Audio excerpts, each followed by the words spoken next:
सदाचितलिङ्गं निर्मलभासितशोभितलिङ्गं जन्मज दुःखविनाशकलिङ्गं तत्प्रणमामि सदा शिवलिङ्गं देवमुनिप्रवराचितलिङ्गं कामदहं करुणाकरलिङ्गं रावणदर्पविनाशनलिङ्गं तत्प्रणमामि सदा शिवलिङ्गम्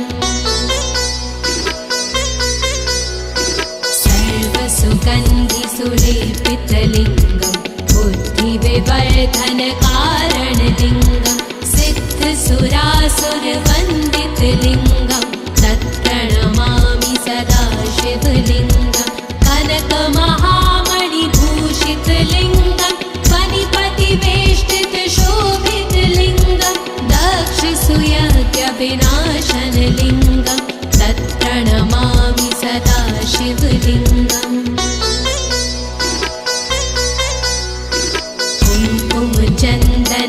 कुङ्कुमचन्दनलेपितलिङ्गं पङ्कजहारसुशोभितलिङ्गं सञ्चितपापविनाशनलिङ्गं तत्प्रणमामि सदा शिवलिङ्गं देवगणार्चितसेवितलिङ्गं भावैर्भक्तिभिरेव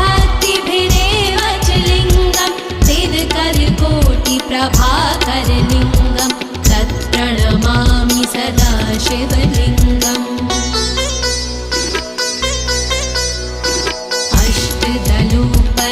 अष्टदलोपरिवेष्टितलिङ्गं सर्वसमुद्भवकारणलिङ्गं अष्टदरिद्रविनाशितलिङ्गं तत्प्रणमामि सदा शिवलिङ्गं सुरगुरुसुरवरपूजितलिङ्गं सुरवनपुष्पसदाचितलिङ्गं परात्परं परमात्मकलिङ्गं तत्प्रणमामि सदा शिवलिङ्गम् लिङ्गाष्टकमिदं पुण्यं यः पठेत् शिवसन्निधौ शिवलोकमवाप्नोति शिवेन सह मोदते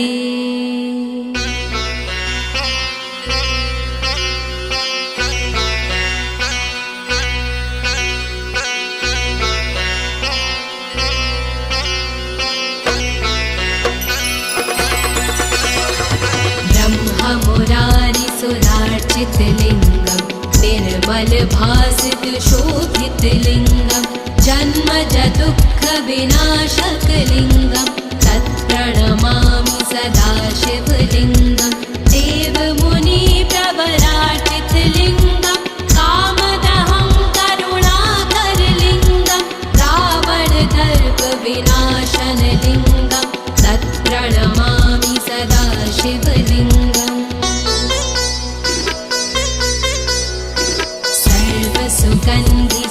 सर्वसुगन्धिसुलेपितलिङ्गं बुद्धिविवर्धनकारणलिङ्गं सिद्धसुरासुरवन्दितलिङ्गं तत्प्रणमामि सदा शिवलिङ्गं कनकमहामणिभूषितलिङ्गं फणिपतिवेष्टितशोभितलिङ्गं दक्षसूयज्ञविनाशनलिङ्गं तत्प्रणमामि सदा शिवलिङ्गम्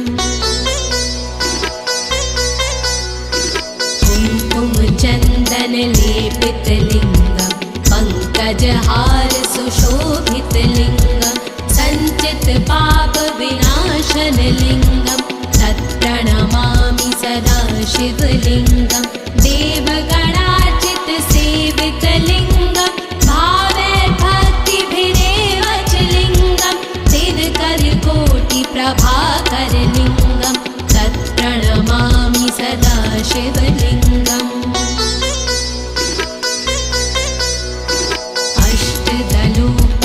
अष्टदलोपरिवेष्टितलिङ्गं सर्वसमुद्भवकारणलिङ्गं अष्टदरिद्रविनाशितलिङ्गं तत्प्रणमामि सदा शिवलिङ्गं सुरगुरुसुरवरपूजितलिङ्गं सुरवनपुष्पसदाचितलिङ्गं परात्परं परमात्मकलिङ्गं तत्प्रणमामि